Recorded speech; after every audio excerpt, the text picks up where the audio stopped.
Hi everyone! My name is Bay. Welcome back to my vlog. And today, Baylicious is on holiday. We are in Phuket. Wala lang beach views because we're still here in our room waiting for the PCR test results.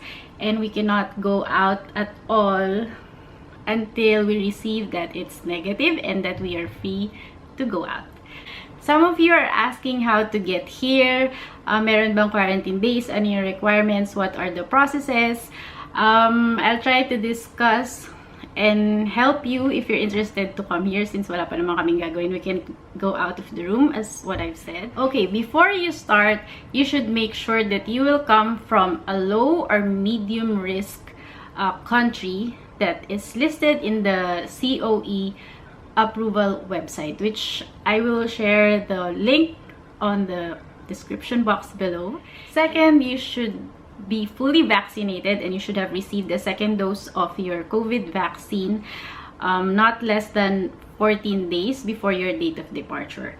And third is you should have a valid tourist visa, or you should come from a visa exempt country. Like for me, I have a Philippine passport, so we get the visa on arrival. Okay, once you've made sure that you've met those 3 minimum requirements, you can now go to the Thai Embassy website where you will apply for your COE or your Certificate of Entry. This is the most important paper that you should have before coming to Phuket. And to do that, there are 2 stages. First is the pre-approval. For the pre-approval, of course, you need your passport. You need your vaccination certificate, which states your name, your date of birth, your COVID vaccine, and the type of vaccine that you have received. They also have a list of the vaccines that are accepted, which is also on the same website. And then lastly, you should have a medical insurance that says that it will cover your medical expenses in case of COVID, and that the minimum is 100,000 US dollars. For us, it took 3 days to get the confirmation that we can already proceed for the final approval. So for the final approval, you need to upload your airline ticket. Second is your hotel confirmation with the Shaba code. This Shaba code will be sent there directly from your hotel. So if you book through Agoda or booking.com, you still need to contact your hotel directly because they are the ones who will give you the Shaba code copy. Third is you need to upload a receipt that you have already paid for your PCR tests upon arrival in Phuket Airport. Your hotel will book this for you. If you're staying for less than 7 days, they will only book 1 PCR test for you. But if you're staying for longer, or let's say 14 days, you need to have a PCR test on the 6th day and on the 12th day. So, there. After that, we waited 4 days to receive our certificate of entry, and you are good to go.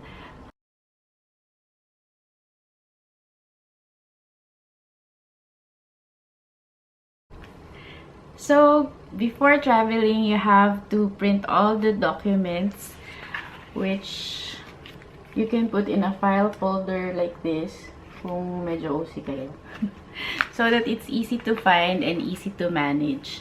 You will also need to print the T8 form. Makikita niyo yung link nun sa Certificate of Entry email confirmation sa inyo ng Thai Embassy. So, just print that and fill that out beforehand and sign that para hindi nyo na siya kailangan gawin pagdating dun sa airport. Also, get your PCR test 72 hours before the departure, and also you need to print the certificate that it's negative. Lastly, you have to download the Morchana app and Thailand Plus. Yung Morchana app, parang itatrack ka niya anywhere you go in Phuket. So, it's important to download that kasi hanapin nila yun sa airport. Okay, departure time. We've arrived 3.5 hours before our flight. and we use the self-check-in booth of Emirates so that it is contactless, but you still have to drop your baggage, your luggages. So doon merong Emirates crew that will check all your documents. Same nung pinakita ko kanina, everything that's here, if it's all complete, and they really meticulously check yung details, yung dates, and everything. After that, you'll pass through the immigration and then wait at the gates. Come boarding time, again, the Emirates crew will check the same documents if it's complete. And then when you board the plane, they will give you a T6 form. Ito naman yung card na gagamitin upon arrival in Phuket Airport. So, pwede nyo nalagyan nyo ng details so that when you land, ready na rin siya. Okay, upon arrival in Phuket, you will pass through a temperature check, and then merong pila ng chairs wherein someone will come to you and pre-check your documents para silang pre-immigration, and they will collect the same documents. Paulit-ulit po talaga yung checking. And have it ready for the next counter, which is the health control. You have to declare if you have symptoms of COVID for the past 2 weeks, and you just have to confirm that you don't have any. Anyway, you have the negative PCR result, so that should do. After that, you go straight to the immigration. You will have your fingerprint scan and then take a photo of you. And after that, you have to go na sa luggage claim. So once you have your luggages, again, you will go through the swab registration desk. There, they will need your passport and then your, I think, your RT-PCR test receipt to confirm that you've already paid for it. And then, PCR test na. So, PCR test, they are just standing in a booth and only their hands are in this small circle. Kaya medyo unpleasant yung experience sa PCR test kasi nakatayo lang, and then parang di masyadong controlled kung paano ba papasok yung swab sa ilong mo. But anyway, nothing that you can't handle. And after that, you're off to go to your hotel and just wait for the PCR test results. And for us, we stayed in our room for about 8 hours, and our PCR tests are ready and are negative. So just a few tips if you are coming here to Phuket. It's actually a sandbox program. It's an initiative of the Thailand government to reopen tourism here in Phuket. 70% of the people here are already fully vaccinated, if I'm not mistaken. And as you can see, there are so much documents that you have to prepare before you can come in, and that they make sure that the tourists that are coming in are also negative with COVID. So I think it's worth all the hassles. Just be patient.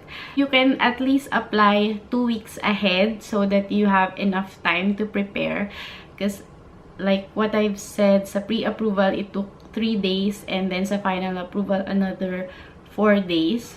So pag mayroon pang mga maling documents na na-upload, at least you can still change it.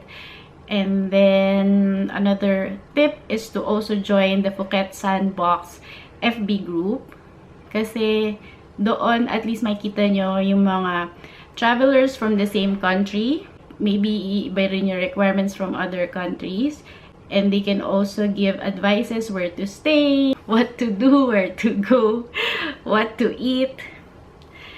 That's it. Just stay safe at least a week before your flight as well, so that you get all your PCR tests negative. And lastly is select the seats at least near the front of the aircraft, so that you can finish in at least less than an hour. Okay, that's all. If you have any questions or clarifications, if I can help, just message me on Instagram. It's bay.licious, or on this video leave a comment and I'll try to answer them for you. Don't forget to like and subscribe. See you on my next vlog. Bye!